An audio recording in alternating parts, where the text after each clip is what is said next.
We're two sisters who believe that the purpose of life is to enjoy, create, and have fun.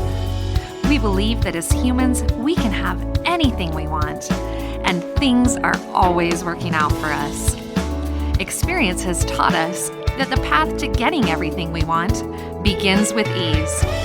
If you believe in miracles and happily ever after, or even if you just want to, then this is the podcast for you. Hi there, I'm your host, Kayla Rain. I'm your co-host, Adria Shea. And welcome back to Attract It With Ease. Hello again, Adria. Hi. How are you today? I'm great. How are you? So good. Tell me what you're grateful for today and why. I am grateful that I am going to be going back to school. That's something I've wanted to do for a few years now, and I just reapplied to the university today, and hopefully we'll be starting soon, so I'm very excited about that. That's cool. I'm grateful for my coworkers. I worked yesterday, and I had a coworker who just really went out of her way to show me some processes that I haven't used before and explain them in great detail. And I was so appreciative of her patience and her willingness to share of her knowledge. I like that. Thank you. And the third one is kind of silly, but I have this new car and it's a natural gas vehicle. So the fueling apparatus is a little bit different and it attaches with a little bit of suction. So when I went to fuel my car on my way to work yesterday, I could not get the thing off when I was done. And it was only the third time I've done it.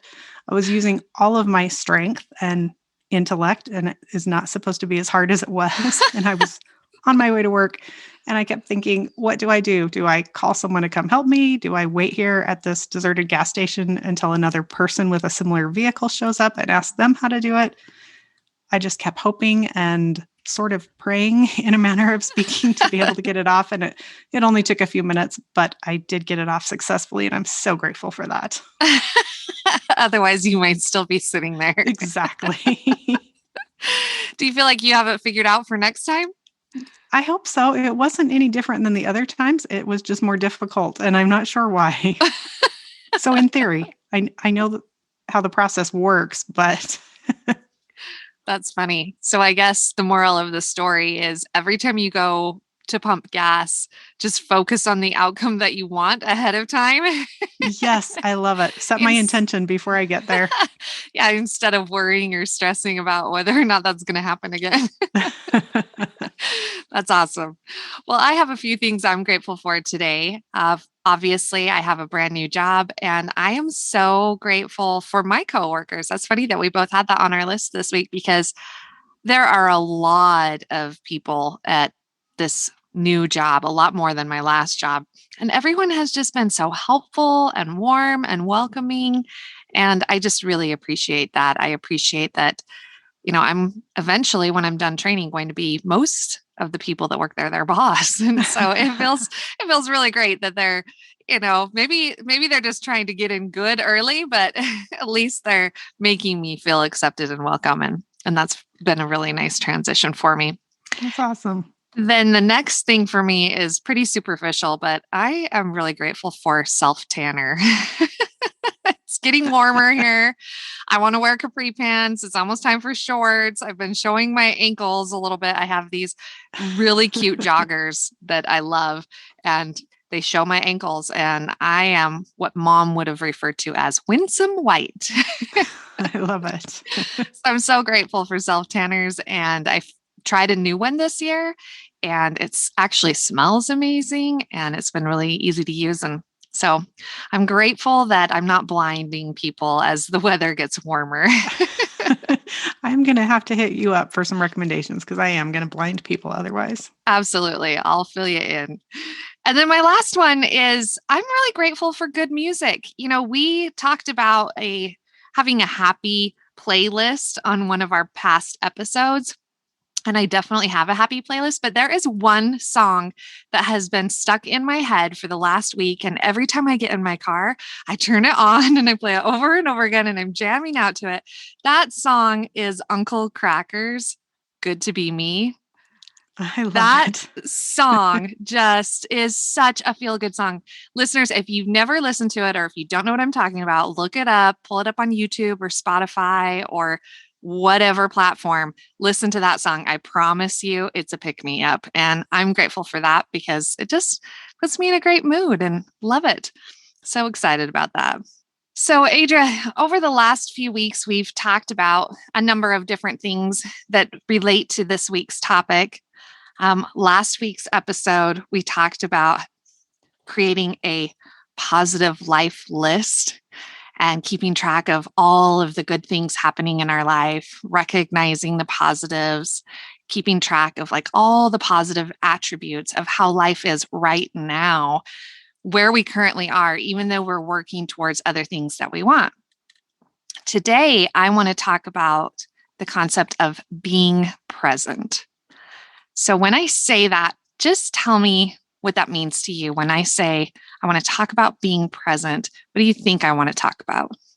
I didn't tell you this, but I'm actually reading a book on that very topic right now. What? So I have a little bit of insight into what it means. Oh, well, take it away. No, you're still in charge here. I just What mean I'll is be able to keep up with what you're saying. what is the book called? I need to check it out. It's The Power of Now. Have Oh, you I read love that? that book. Yes, it's so good. That's what I'm reading right now. And as I'm reading it, I have realized that I'm really not very present or have not been very present in most of my life lately. So it's to me, it's just the idea of experiencing fully exactly what you're living right that moment instead of in your mind living in the past or the future. Exactly. You said it very well. And it's funny that you said all of that because my first question I was going to ask you, aside from what do you think that means, is when was the last time that you can remember being fully present and in the moment?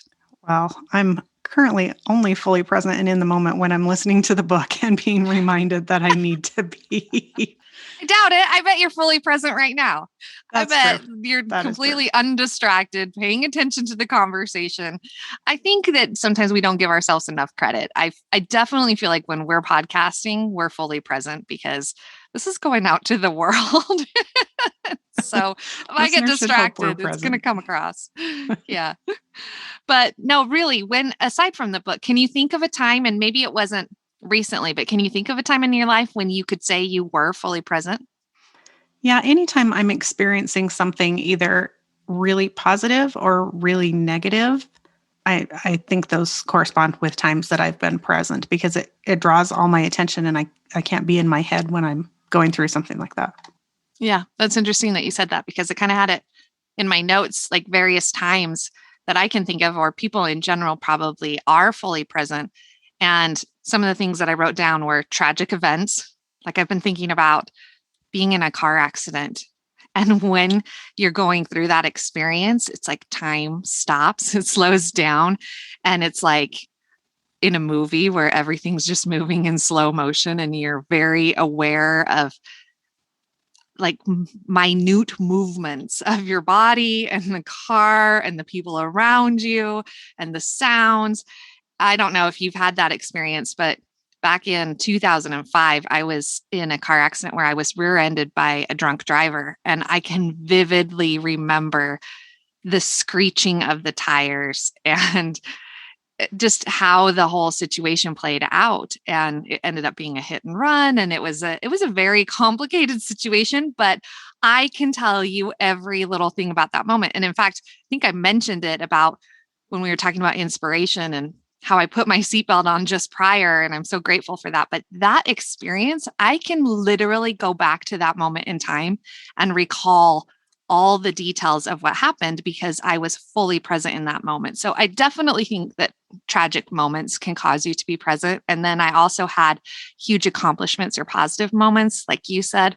I think big things in life, like maybe if you have a child, when you get married, maybe your graduation, those sorts of things. I think it's very easy to take yourself back to those moments mentally in time and be able to recall specific details, unlike you would be able to on other days. We have a friend from Louisiana that just dropped in town on us 2 nights ago. And he was talking about the last time he saw us, which was when we were living in Sedona. And he was recalling events from that evening. And he said, I remember that you made sweet potato fries and we were doing this. And I was like, what?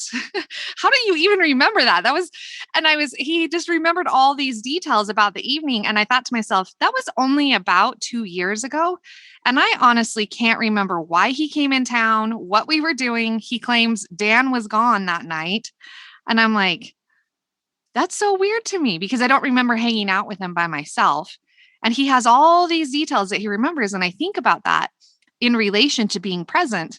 And he was obviously a lot more present when he came over than I was that night because I remember he came by. That's about all I remember. I don't remember the conversation. I couldn't tell you what we ate. I just, I don't really remember the details. And he remembers all the details about it.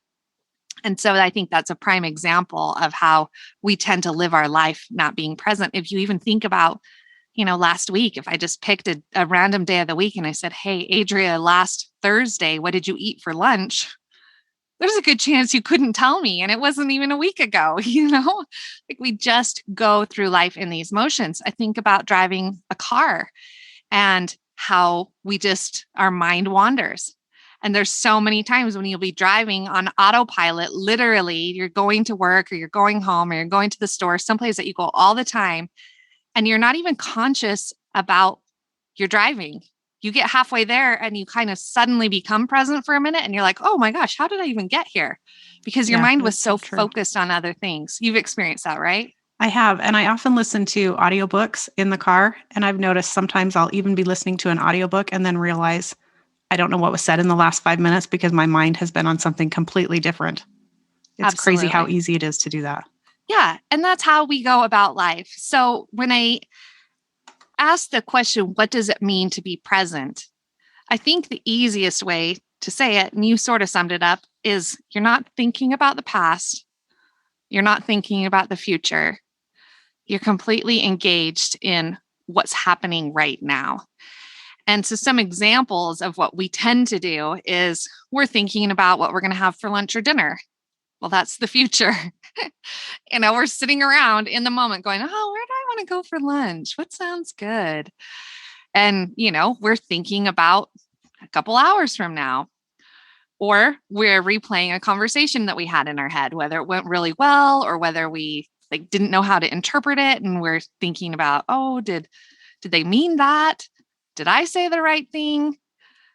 Or maybe it's a good conversation. Maybe you just met a new person and you really like them and they sent you a text and you're thinking about what they texted you and you're trying to read into, did that smiley mean anything? That was a weird smiley. What was that smiley? Was that kind of had a raised eyebrow? Was that flirtatious or was it, I don't understand? And we sit there and we play through these conversations in our head. And it's fun to do those kinds of things, but it's not at all focused on the present moment. So we tend to do those things where we're constantly thinking about something that just happened or is going to happen, or we're planning something that's about to happen. We're planning our next vacation. We're looking forward to the weekend. We're thinking about what we're going to do when we get home from work, and we're not fully engaged in the present moment. Another opportunity that I can think of when I tend to be engaged and actually present is when I'm training someone or when I am training. And I can totally relate to that because I just trained people to do my job that I just left. And I think I told you, Adria, I would come home at night and I would be mentally spent. I felt like I couldn't even put a sentence together because I had to be so constantly focused on everything I was doing and verbalize everything that I was doing and do it in a slow pace, make sure people are taking notes, making sure they're getting it. I had to create SOPs, like standard operating procedure videos, and I had to walk through everything that I did for my job. And there's no way to do that without being fully present. But it's funny how, because we're not typically fully present, how mentally draining that was for me to spend days and days doing that. Now I'm on the flip side of it where I'm the person being trained and I have so much stuff to learn with new softwares, new systems, new scripts and verbiage and all of these things with my new job that I feel the same way. I come home every night mentally spent because I'm just trying to memorize everything and absorb everything and listen to different people and how they describe this and how they say that when they're offering things to the clients. And wow, it's a lot. And I think about it and I go, this shows me how much of my life I really am not present. So, all of that being said, Adria, tell me what you think it is like to be present. When you are present, what do you think that's like, and how do you know if you're present? Well, I have discovered that I live so much of my life in my head in the past or in the future, either reliving things that happened, positive or negative, or wondering how things are going to turn out in the future. That when I'm able to live in the present, and it's still, this is like brand new on my radar. So something I'm still really working at doing, but it's just so much easier because there's no mental baggage with it. There's no rehashing things or wondering or worrying or anxiety or fear or anything like that. It's just calming and, you can just be. Yeah, for sure. For sure. It's the ease that we've been talking about. That's right. That's right. Because you're not stressed or worried or wondering. You're just appreciating what is.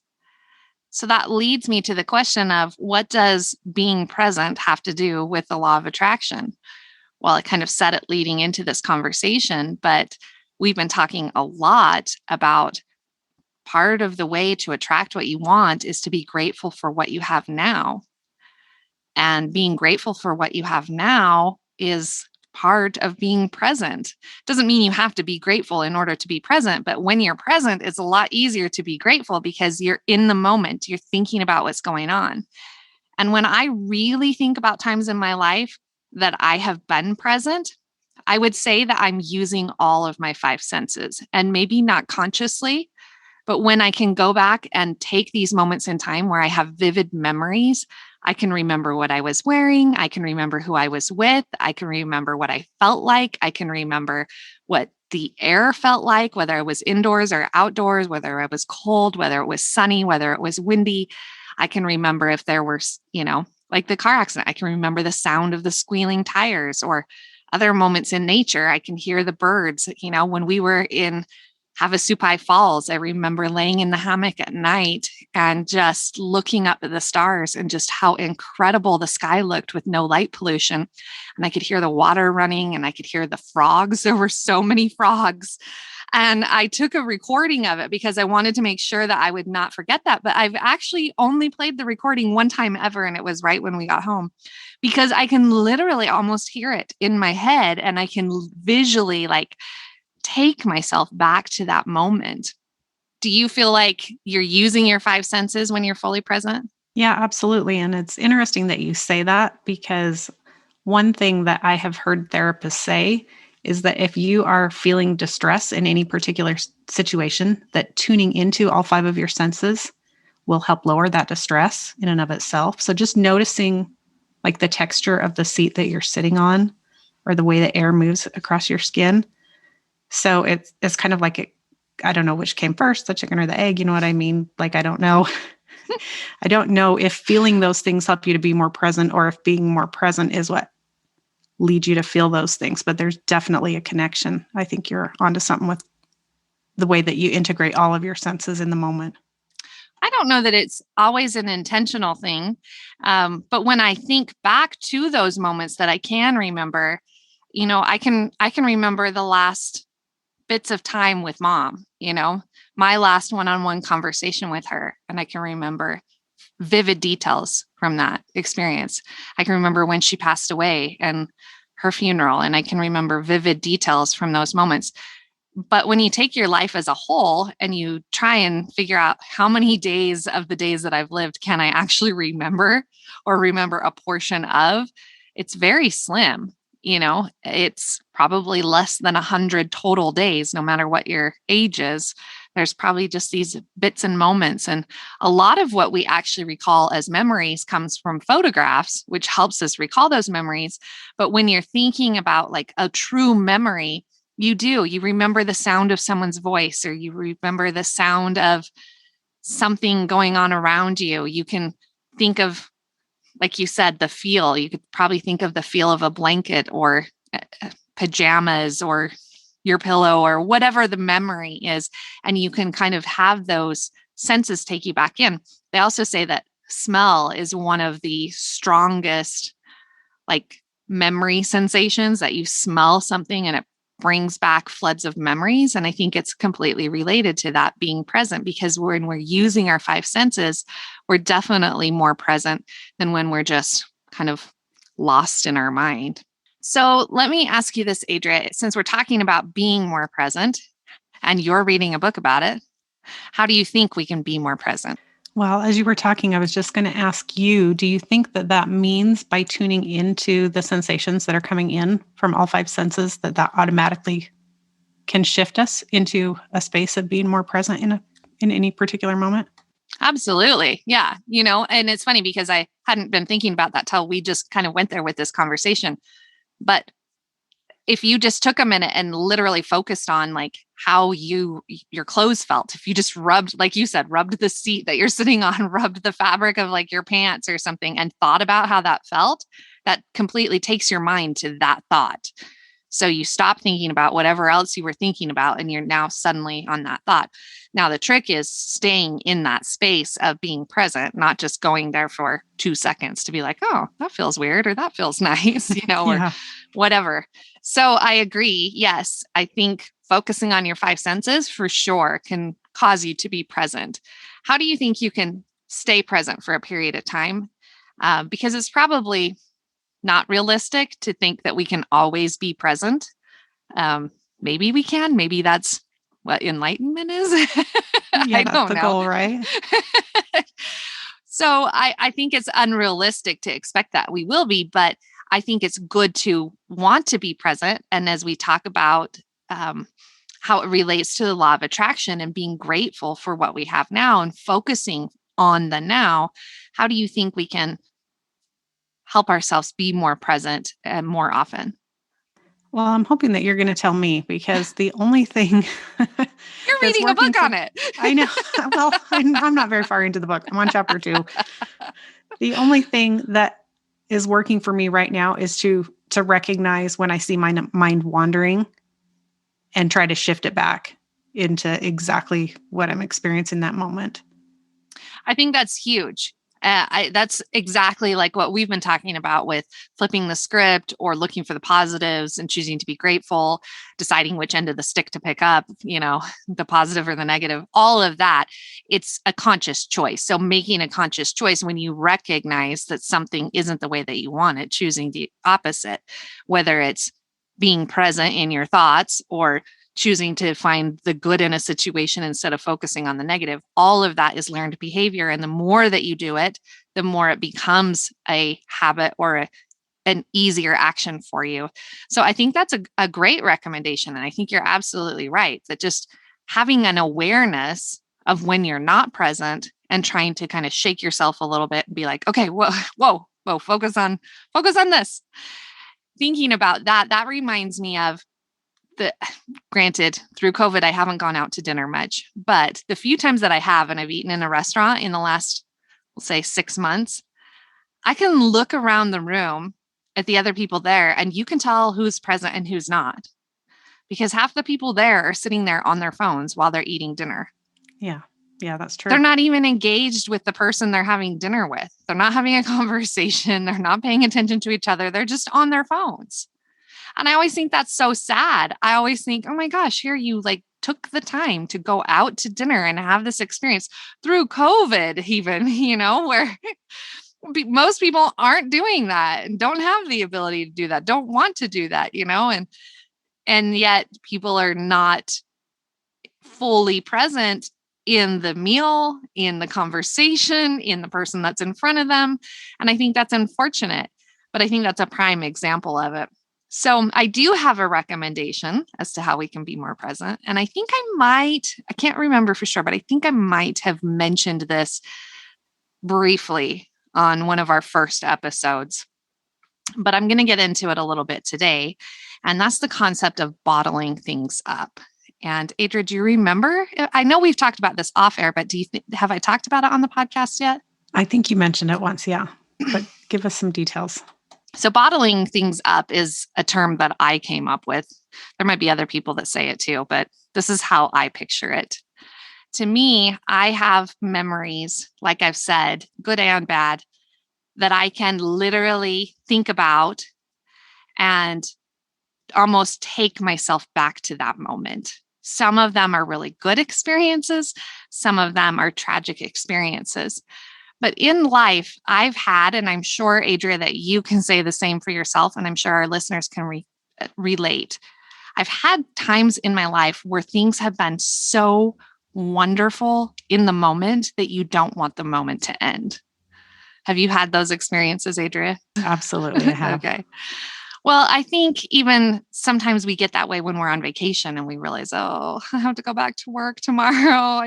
I wish I could have just a couple more days, that kind of experience. But literally, it could be the night of your first kiss with a loved one. It could be, I don't know, some incredible night under the stars and the Milky Way is just shining and it feels magical. I'll tell you, when we've visited the ancient bristlecone forest in California, we've shot the Milky Way out there and it feels like we are in a fairy tale. We're in the middle of nowhere. There's no one around. We're at 12,000-foot elevation, zero light pollution, and the sky is just brilliant. And every time we've gone, we've seen falling stars. And these are the oldest trees in the world. They are incredible. And if you use just a little bit of lighting on them for night photography, it looks like trees from another planet. And it's just this magical experience. And for me, it's actually emotional. Like I get choked up being there in those moments. And every time I've been there and experienced that, I've thought to myself, oh my gosh, I wish I could just kind of soak up this moment and keep it forever. Because it's one of those things where you want to go back to it. You want to go back to it. So to me, that's bottling it up. What I do is I literally purposely try and memorize the moment. So it's what you were saying, Adria, about using your five senses, but I literally stop, and I pay attention. I look around. Okay, what do I see right now? And I try and memorize, like take a mental picture of like what I see, what's in front of me. And then I stop and I think about what I smell. And in the ancient bristlecone forest, it's just the cleanest, purest air. And it's usually a little bit brisk, a slight wind. It's not crazy windy, but a little bit of a wind. And I feel that on my skin. And I think about how I'm kind of chilly, but I try and appreciate it and go, oh, that's part of the experience. And I try and look up at the sky, look for some constellations and try and, I mean, it's pretty hard to memorize the sky, but to really think about like, okay, what constellations are out right now at this time of the year? And what does the sky look like? And what does it feel like to be here? And it's just this peaceful, incredible moment. And I take those experiences and literally try and memorize them. So I pull myself completely into the moment, focus on my five senses, but try and memorize it because I want to be able to so-called bottle it up. And in my mind, anything that I bottle up, it's like I'm putting it in a bottle and I'm going to go put that bottle on a shelf that any other time that I want to, I can go to that shelf, I can pull that bottle down, I can open it up and experience that all over again. And yes, I drink wine. So of course, I'm going to make that analogy where others might not relate to this, but your top shelf wine is the most expensive wine, the best bottles. So I'm always trying to find those moments that are my top shelf bottles. Like those are my top moments. They're the ones I always want to go back to. And so I can't say that every day I have moments that I bottle up.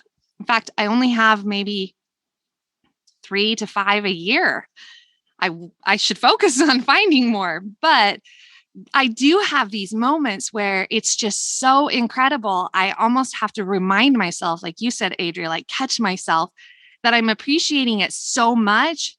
You know what? I got to bottle this up because this is so good. This is something worth saving. This is worth coming back to. And to me, bottling it up is so much better than a picture. because a picture can remind me of like, oh, yeah, it was so pretty. And oh, yeah, I went there. I forgot I did that. But bottling it up is like re experiencing it all over again.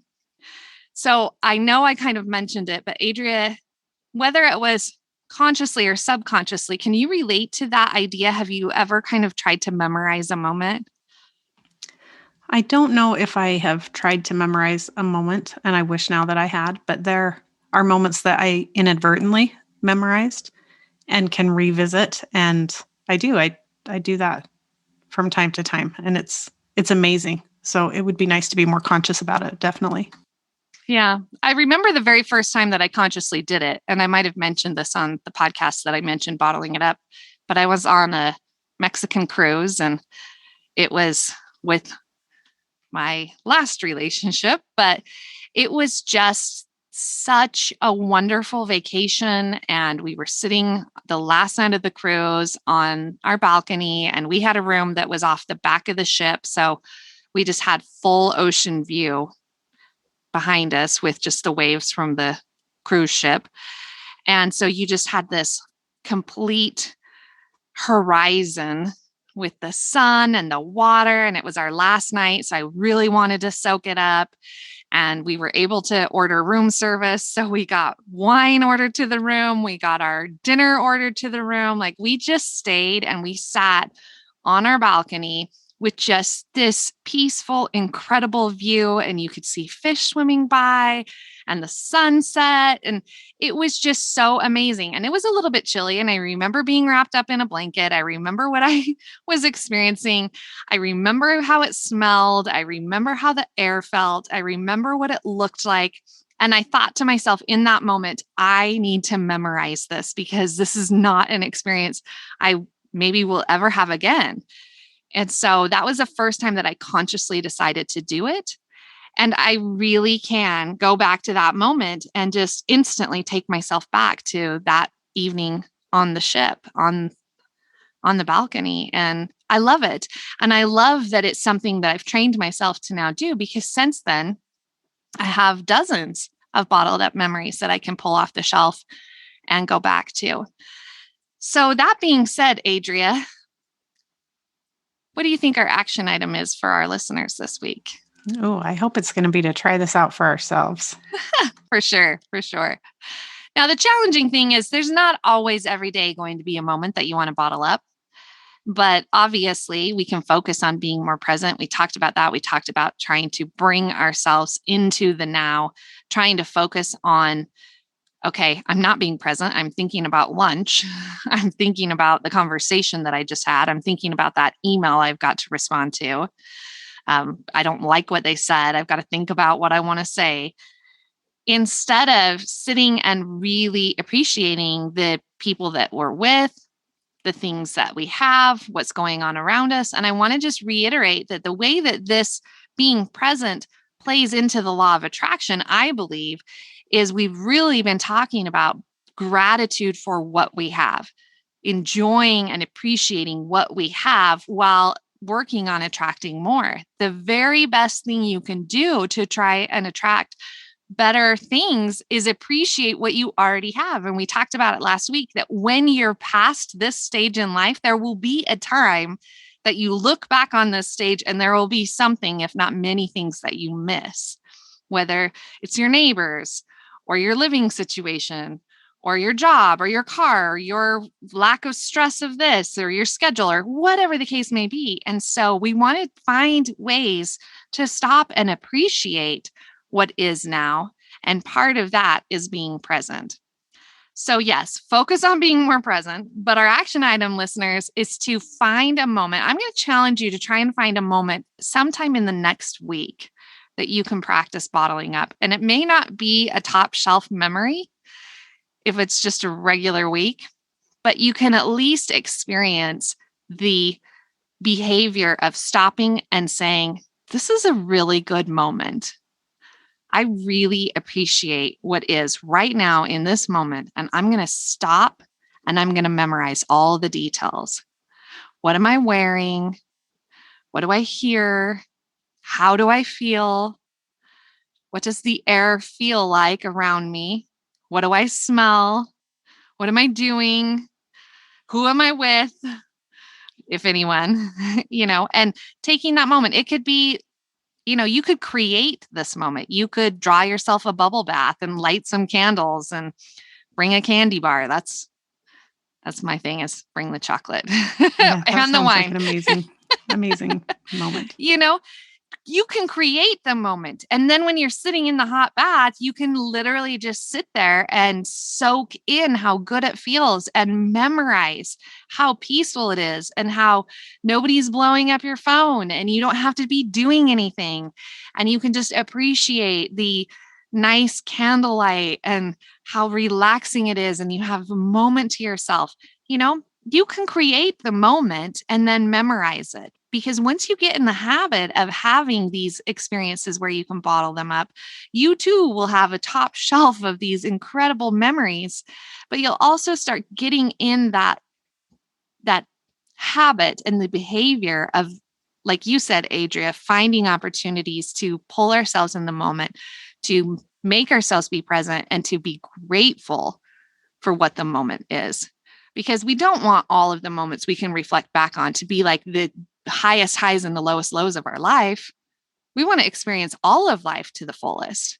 So if the only days we can take ourselves back to are the car accidents, the lost loved ones, the weddings, and the births, then we're missing everything else in between. And there's a lot of good. There's good in every day. And we want to make sure that we take more time to appreciate the now. Adria, do you have any thoughts or things you want to say about this? I think what you said is beautiful. And one thing that I have been thinking about as I have been thinking about the subject and reading this book is that so many of us want to avoid suffering. And so much of our suffering comes, it's hard to, I shouldn't say it's hard to suffer in the now, but most of our suffering is not because of what we're experiencing in that exact moment, at least in my case. Any kind of mental suffering is often as a result of reliving past experiences that were negative or worrying about future things that may or may not happen. And so I love the idea that being present and living in the now will greatly reduce mental suffering just in and of itself. For sure. And I appreciate you bringing that up. And it reminds me, I'm sure I've said this on the podcast because I say this in life constantly, but now really is all that we have. We only have this moment. Tomorrow's not promised. We don't know if whatever thing we're worrying about in the future is even going to come about. We don't know how long any of us are going to be on this planet. We could die today. And if we don't take time to appreciate today, then it was a wasted day. Yeah. And yesterday already happened. It already occurred. We can't do anything about the past. We've talked about that. We've talked about choosing our thoughts. And really, this moment that you're in is the only moment you can do anything with. It's all you have is this very moment. So I hope our listeners are being present right now, listening to this and really getting something out of it. I feel like this is a really easy concept, but an important conversation, because I do think so much of life we just go through autopilot. And it doesn't mean that we're positive or it doesn't mean that we're negative. We just allow our mind to just aimlessly flow. And, that's why I think so many people do yoga, meditation, these things, is that they want to be able to be pulled into the present. They want to shut off the mind wandering that happens. And that's just how we have learned to function. We think it's normal to just kind of let our mind go wherever. And that's what we tend to do. But like I've said over and over again, and I even said last week, we are not our bodies. We control our bodies, and that includes our mind. So we can control our thoughts. We can control the behaviors. We can control our habits. And it's just consciously, like you said, Adria, setting your intention to be more present and to try and catch yourself when you're not, try and readjust it. And then when you have those incredible, wonderful moments, stop and appreciate them, but memorize them. And if you can't find those moments, create those moments. Because if you're not having a moment, then you probably do need a bubble bath and you should go draw one right now. So that's our action item for our listeners is to find a moment this week that you can practice bottling up. Let me know how it goes. I'd love to hear from you, our listeners. And Adria, we do have a winner from this week. This is one of our older reviews, someone who hasn't been picked before. And it's actually a review from Audible from Dan. So, Dan, send us an email at hello@attractitwithease.com. Tell us your theme word of the year and your address, and we will send you your custom theme bracelet. Adria, would you like to tell our listeners what I'm talking about? Yes, every week this year, we will be drawing a winner from those people who have submitted reviews of our podcast on the various review platforms. And the winner will receive a custom bracelet with their theme word of the year. That's right. And I've said this the last few weeks, but our reviews have really slowed down, which is interesting because our downloads have not. So we know people are out there listening. Let us know what you think. Right now, as of this recording, we have 19 reviews on Apple Podcasts. I'd love to see us get to 25 or 30. So once again, please leave us a review, even if you don't want a bracelet. That's what helps us grow. That's what helps us continue to be able to touch the lives of other people. And if you know someone that can benefit from this podcast, please send them a link, send them our way. We want to be able to inspire. We're doing this entirely to help you. And if you're getting something positive out of it, be sure to share it with someone else. That's it for this week. Adria, I appreciate it. It was fun as usual. I hope you have a great day. Have a great day. Thanks. Bye-bye.